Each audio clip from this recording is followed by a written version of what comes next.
Construction site पे generally अगर आप देखोगे तो 3 तरीके के कंक्रीट आपको देखने को मिलेंगे। सबसे पहला है आपका पीसीसी, ठीक है, जिसका फुल फॉर्म होता है आपका प्लेन सीमेंट कंक्रीट।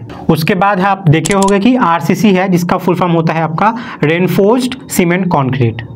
और तीसरा आप लोग सुनते होंगे पीएससी यानी कि प्री स्ट्रेस्ड कंक्रीट, ठीक है। जनरली ये 3 आप सोचते होंगे। अगर हम लोग बहुत पहले जाते हैं, बहुत पहले जहाँ पे ये पीएससी नहीं था, आरसीसी नहीं था, वहाँ पे कंक्रीट को अगर देखा जाए तो सिर्फ वो था आपका पीसीसी। उससे पहले तो मट्टी वट्टी से बनती थी, मड वगैरह से बनता था, उसको हम लोग स्किप करते हैं, कंक्रीट वाले पार्ट में आते हैं। सबसे पहले था पीसीसी यानी कि plane cement concrete. Plane cement concrete का जब उन लोग काम करवाते थे तो देखा क्या जाता था कि मान लीजिए कोई एक वर्टिकल मेंबर है जो कि इसको हम लोग पीसीसी से बना रहे हैं और इसके ऊपर जब लोड डाल रहे हैं तो ये लोड तो सह लेता था, ठीक है, लोड सह लेता था। लेकिन प्रॉब्लम कब आती थी ना, जब इसी चीज को हम लोग सुला देते थे, यानी कि जब वो बीम बन जाती थी इस तरीके से, एक फ्लैट ऑब्जेक्ट बन जाता था, फ्लैट सरफेस बन जाता था, और इसके ऊपर जब वो लोड डालते थे हम लोग, मान लीजिए ये पीसीसी का ही बना है, ये भी पीसीसी का बना है, और इसके ऊपर जब लोड डालते थे तब वो फेल कर जाता था। तो ये प्रॉब्लम बहुत ज़्यादा देखने को मिलता था अक्सर, ठीक है, जब भी हम लोग स्पैन को बड़ा कर देते थे। तो जब इस चीज़ को ध्यान में रखते रखते जब बहुत सारे रिसर्च हुए, बहुत सारे R&D हुई, रिसर्च एंड डेवलपमेंट हुआ, तब वहाँ से पीसीसी के बाद हमारा आया आरसीसी का पार्ट, ठीक है। आरसीसी में क्या है, रेनफोर्स्ड सीमेंट कंक्रीट। अब प्लेन की जगह यहाँ पे चेंज हो गया रेनफोर्स्ड से। रेनफोर्स्ड का मतलब ये नहीं कि उसके अंदर हम लोग सरिया ही डालेंगे तो वो रेनफोर्स्ड है, ऐसा जरूरी नहीं है।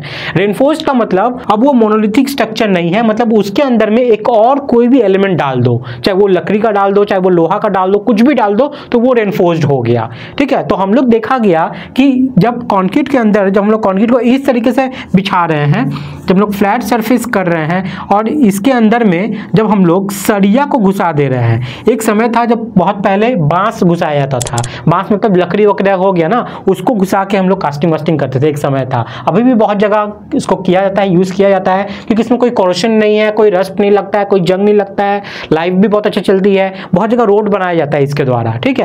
तो उस समय देखा गया कि इसके अंदर जब लोग स्टील को प्रोवाइड कर दे रहे हैं तब ये ज़्यादा लोड लेने लगा।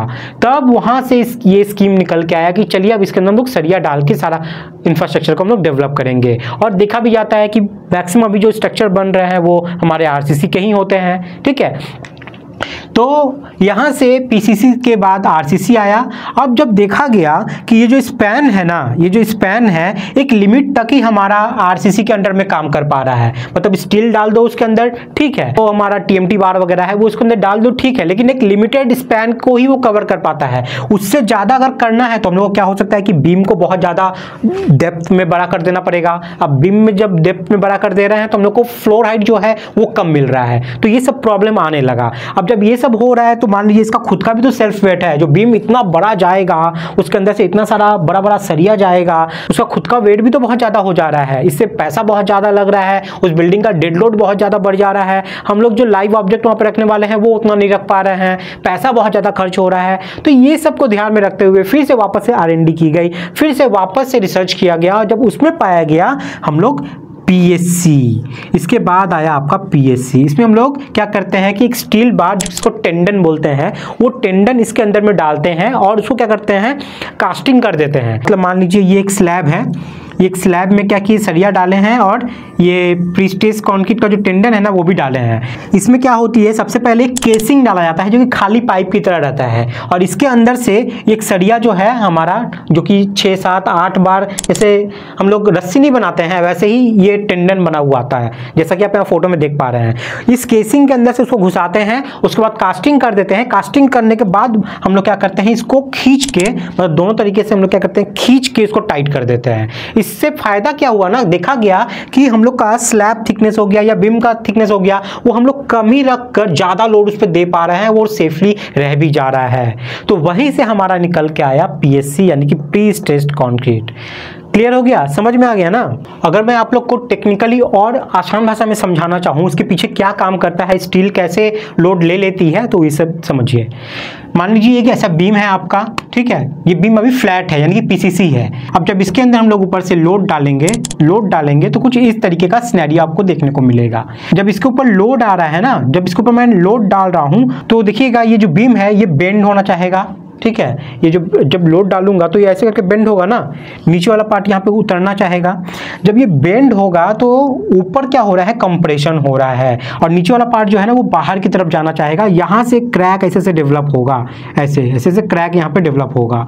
और ये क्रैक क्यों डेवलप हो रहा है, क्योंकि यहाँ पे खिंचा रहा है। कोई चीज़ को अगर खींचोगे तभी ना वो फटेगा। अगर नीचे से फट रहा है मतलब क्या है, नीचे में टेंशन आ रही है, ये बाहर जाना चाहता है, ये बाहर जाना चाहता है, लेकिन ऊपर वाला पार्ट कंप्रेस होना चाहता है, मतलब चपकाना चाह रहा है। समझ में आ रहा है। तो देखा गया कि जब ये टेंशन जोन है मेरा, जब यहाँ पे कट रहा है, अगर हम लोग यहाँ पे एक सरिया डाल दें टेंशन जोन में, तो क्या हो रहा है, तो देखना है कि ये जो यहाँ पे क्रैक आ रहा था वो क्रैक नहीं आ रहा है। वहीं से ये उत्पत्ति हुआ कि टेंशन जोन में हमारा कंक्रीट जो है वो वीक होता है, और उस वीक को स्ट्रॉन्ग करने के लिए आपको ये सरिया डालना पड़ेगा। और ये जैसे सरिया डालते हो, ये टेंशन जोन में जो क्रैक आ रहा था ना वो नहीं आएगा। इसी एक्सपेरिमेंट से ये निकल के आया कि स्टील जो होता है वो हम लोग टेंशन जोन में डालते हैं कंक्रीट को मजबूत करने के लिए। क्लियर हो गया। तो यहाँ तक आपको कॉन्सेप्ट समझ में आ गया है कि हम लोग टेंशन जोन में क्यों स्टील को प्रोवाइड करते हैं। ठीक है, क्योंकि टेंशन जोन में ही फेलियर होता है हमारा कंक्रीट हमारा वीक होता है टेंशन जोन में, इस वजह से। तो इस टेंशन जोन को और ज़्यादा आप कैसे मजबूत बनवा सकते हैं, आप वहाँ पे पोस्ट टेंशनिंग, प्री टेंशनिंग जो हम लोग करते हैं वो करवा के आप लोग बहुत ज़्यादा उसको स्ट्रॉन्ग करा सकते हैं। तो बहुत जन का सवाल रहेगा यहाँ पे, पोस्ट टेंशनिंग प्री टेंशनिंग जो करते हैं उसके ऊपर डिफरेंस बताइए, दोनों में अंतर क्या है। तो मेरा नेक्स्ट आने वाला जो वीडियो है ना उसमें आप लोग को डिफरेंस बताने वाला हूँ। फिलहाल के लिए समझ लीजिए, जो पोस्ट टेंशनिंग करते हैं जनरली आप साइड पर देखते होंगे उसको, वो कैसे करते हैं। मान लीजिए ये आपका एक स्लैब है, ठीक है, इस स्लैब में आपका पोस्ट टेंशनिंग का वायर आने वाला है। तो सबसे पहला रोल क्या रहता है ना, आपको इसके अंदर में एक केसिंग घुसा दिया जाता है। ठीक है, एक केसिंग एक पाइप की तरह रहेगा, टीना का बना हुआ रहता है, टीना का बना हुआ रहेगा। ठीक है, वो जनरली आप देख पाओगे, यहाँ पे फोटो में आप देख ही पा रहे हैं, इस टाइप का रहता है। इसको स्लैब के अंदर में डाला जाता है, स्लैब के अंदर में इसको डाल दिए। अब इसके अंदर से हम लोग को टेंडन वायर घुसाना पड़ता है, इसके अंदर से हम लोग टेंडन वायर ले आते हैं। अब टेंडन वायर कौन सा है, यहाँ पे आप देखिए ये वाला वायर, जैसे हम लोग रस्सी बनाते हैं ना, 3-4 पार्ट को मिला के ऐसे मिला के जब बनाते हैं तो वो रस्सी बनती है, उसी तरीके से यहाँ भी लोहा का रस्सी बनाया जाता है जिसको टेंडन हम लोग बोलते हैं। 5 wire tendon, 6 wire tendon, 7 wire tendon, मतलब ऐसे मिल के इसमें बहुत टाइप का ऐसा वायर रहता है, ऐसे बना रहता है। कोई 5 वायर से मिला के ऐसे बना हुआ है, कोई 6 वायर से बना हुआ है, कोई 7 वायर से बना हुआ है, तो 6 वायर टेंडन, 4 वायर टेंडन इस टाइप का रहेगा। तो उसको हम लोग इसके अंदर से क्या करते हैं, पास करवाते हैं। पास हो गया। अब क्या होता है ना कि एक साइड में इसको लॉक कर दिया जाता है। हम लोग इसमें एक साइड में क्या होता है कि ऐसा हम लोग डबल बार लगाकर हम लोग क्या करते हैं, लॉक कर देते हैं, ताकि स्लैब के इस साइड में वो लॉक हो जाए। क्लियर हो गया, एक साइड में। और ये लॉक हमेशा ना बीम में जाके होगा, हमेशा। मान लीजिए यहाँ पे आपका बीम था, ये बीम में जाके क्या हुआ, सरिये के साथ, सरिया जा रहा है बीम का भी, उसके साथ इसमें हम लोग ऐसे डाल के एक लॉक कर दिए। यहाँ पे लॉक हो गया है। यहाँ पे क्या होगा कि वो खुला हुआ रहेगा। हम लोग को क्या करना है, अब इसको कास्टिंग कर देना है। लेकिन कास्टिंग करने से पहले आपको एक और चीज़ यहाँ पे समझना होगा। जो केसिंग रहती है ना, जो केसिंग रहती है उसमें स्लैब में हम लोग को पाइप डाल के ऐसे ऐसे बाहर निकालना पड़ता है। क्यों निकालना पड़ता है मैं बता रहा हूँ। ये केसिंग यहाँ से खुला हुआ रहेगा, मतलब ये ऐसा एक ये है, एक पाइप है जिसके ऊपर से हम लोग कुछ भी पानी वानी डालेंगे तो वो ऑटोमेटिक इस केसिंग के अंदर में हमारा चला जाएगा, ऑटोमेटिक इस केसिंग के अंदर जाना चाहिए। तो ये केसिंग के अंदर से जब ये वायर जा रहा है, मेरा टेंडन जा रहा है, तब तो वो खाली है ना। अब हम लोगों का मेन पार्ट क्या रहता है, इस टाइप का पाइप डालेंगे ताकि हम लोग बाद में ऊपर से ग्राउटिंग कर सके। ये तो खोखला नहीं रहेगा ना भाई अंदर में, बाद में हम लोग क्या करेंगे, खींच कर इसको लॉक करेंगे, लॉक करके इसको ग्राउटिंग करना पड़ता है। उसी तरीके से कि फिक्स्ड इंटरवल पे हम लोग ऐसे ऐसे पाइप डाल देंगे ताकि ऊपर से हम लोग ग्राउटिंग कर सके। ठीक है, समझ में आ गया। तो इसके अंदर में ये रिबार चला गया, ये बाहर आ गया। अब हम लोग क्या किए, इसको कास्टिंग कर दिए। तो ये जो स्लैब था, ये स्लैब में कास्टिंग कर दिया। अब क्लियर हो गया। स्लैब को जैसे ही आप कास्टिंग कर दिए, अब उसके 14 दिन बाद, 20 दिन बाद, जो भी इंटरवल पे आपका डिज़ाइन हुआ है, 10 दिन बाद, जैसे इंटरवल पे आपका डिज़ाइन हुआ है, कोई 1 महीना भी होता है, तो जैसे इंटरवल पे आपका डिज़ाइन हुआ है उस हिसाब से वहाँ पे आदमी आएगा। अब क्या करेगा वो, उसका काम क्या है, सबसे पहले इसको एक मशीन आती है, जैसा मशीन पे आप देख पा रहे हैं, जो कि आपका पोस्ट टेंशनिंग करने में आपको हेल्प करता है, एक्सट्रूडर।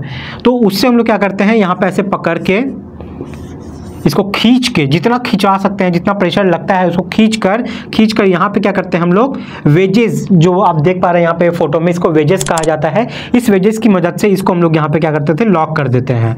लॉक कर दिए, जितना खिंचाना था खिंचा, ये बाहर निकल गया। मान लीजिए पहले ये स्टील यहीं तक था, अब ये खिंचा कर देखिएगा यहाँ तक आ गया, इतना एक्स्ट्रा बार आ गया। अब इसको हम लोग यहाँ पे लॉक कर दिए। अब ये फुल एकदम टेंशन में है, एकदम खिंचा हुआ है। अब क्या करते हैं हम लोग, ऊपर से ग्राउटिंग मटेरियल डाल के इसको पहले ग्राउट करते हैं। तो ये अंदर वाला पार्ट है, ये वाला पार्ट केसिंग के साथ ये ग्राउट हो जाता है। सीमेंट के साथ बहुत सारा उसमें क्या होता है कि केमिकल वगैरह रहता है, उससे हम लोग इसको ग्राउट कर देते हैं। ग्राउट करने के बाद लास्ट में हम लोग जब सब हो जाता है, यहाँ से इसको काट देते हैं। ये पाइप कट जाती है, ये भी पाइप कट जाती है यहाँ पे, और ये पूरा एकदम फिक्स स्ट्रॉन्ग हो गया। समझ में आ गया। अब बहुत जन का क्वेरी है कि हम लोग पोस्ट टेंशनिंग वाला वायर डाल रहे हैं, तो क्या हम लोग नॉर्मल जो वायर डालते हैं वो नहीं डालेंगे? वो भी रहता है, ये साथ में उसके साथ रहेगा। और इसका प्रोफाइल बनता है, मतलब ये सारा है ना एक लेवल में नहीं जाएगा।